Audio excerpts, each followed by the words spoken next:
আসসালামু আলাইকুম শিক্ষার্থীরা, প্যারাডক্স পাই একাডেমিতে তোমাদের সকলকে স্বাগতম। আজকে আমরা হিসাব বিজ্ঞানের একটি ক্লাস করব। তো হিসাব বিজ্ঞানের আজকে আমরা তৃতীয় অধ্যায়ের একটি ক্লাস করব। অধ্যায়টির নাম হলো আমাদের দুতরফা দাখিলা পদ্ধতি। দুতরফা দাখিলা পদ্ধতির আজকে আমরা লাভ ক্ষতি কিভাবে নির্ণয় করে তা শিখব।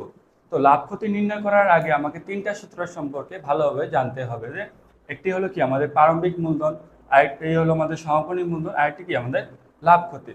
এই তিনটি সূত্র সম্পর্কে যদি আমরা ভালোভাবে ধারণা রাখতে পারি তাহলে কি আমরা লাভ ক্ষতিটা নির্ণয় করতে পারবো।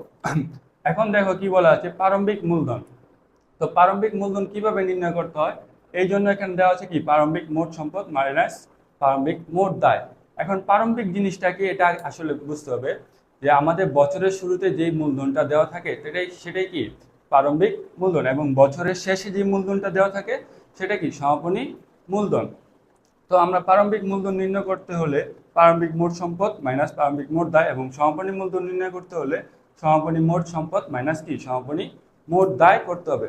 এই জন্য দেখো এখানে একটি প্রশ্ন দেওয়া আছে, এখান থেকে আমরা প্রারম্ভিক মূলধনটা আগে নির্ণয় করে নিই।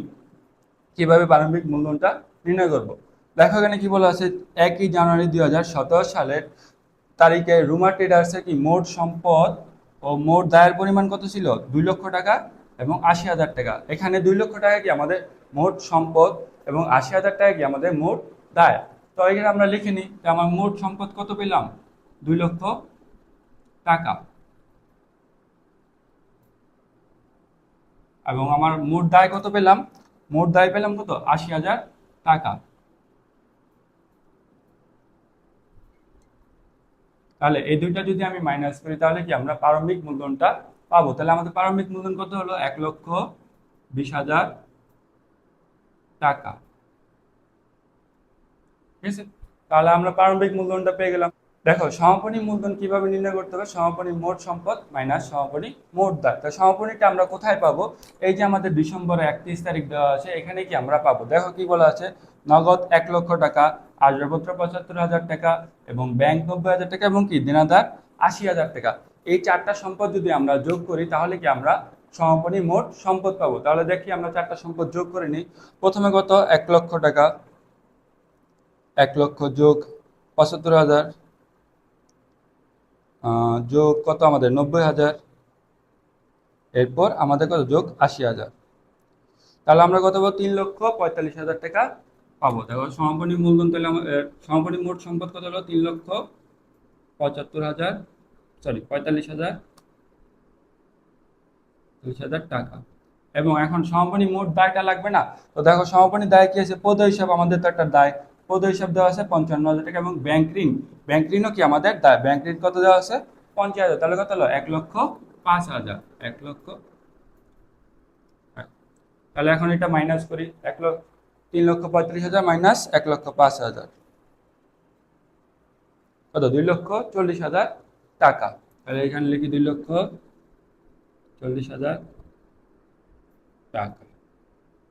ঠিক আছে, তাহলে আমরা কি প্রারম্ভিক মূলধনটা পেলাম এবং কি সমাপনী মূলধনটা পেলাম। এখন কি আমরা লাভ ক্ষতি নির্ণয় করব। এখন দেখো লাভ ক্ষতি নির্ণয় করার জন্য আমাদের আরো দুইটা জিনিস লাগবে, একটা কি উত্তোলন, আর একটা কি অতিরিক্ত মূলধন।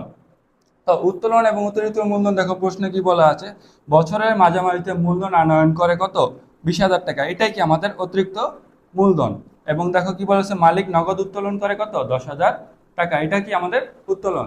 তাহলে আমরা সমাপনী মূলধন পেয়েছি, আমরা কি প্রারম্ভিক মূলধন পেয়েছি, এবং উত্তোলন এবং কি অতিরিক্ত মূলধনটাও পেয়ে গেছি। তাহলে এখন আমরা সবগুলো বসাই এখানে। দেখো কত হয়, আমাদের সমাপনী মূলধন ছিল 2,40,000 যোগ উত্তোলন কত পেলাম, উত্তোলন এই যে মালিক 10,000 টাকা কি উত্তোলন করেছে, তাহলে 10,000। ঠিক আছে, এখন এটা কি মাইনাস, মাইনাস কি এখন প্রারম্ভিক মূলধনটা লাগবে, প্রারম্ভিক মূলধনটা কত, 1,20,000 টাকা, তাহলে 1,20,000।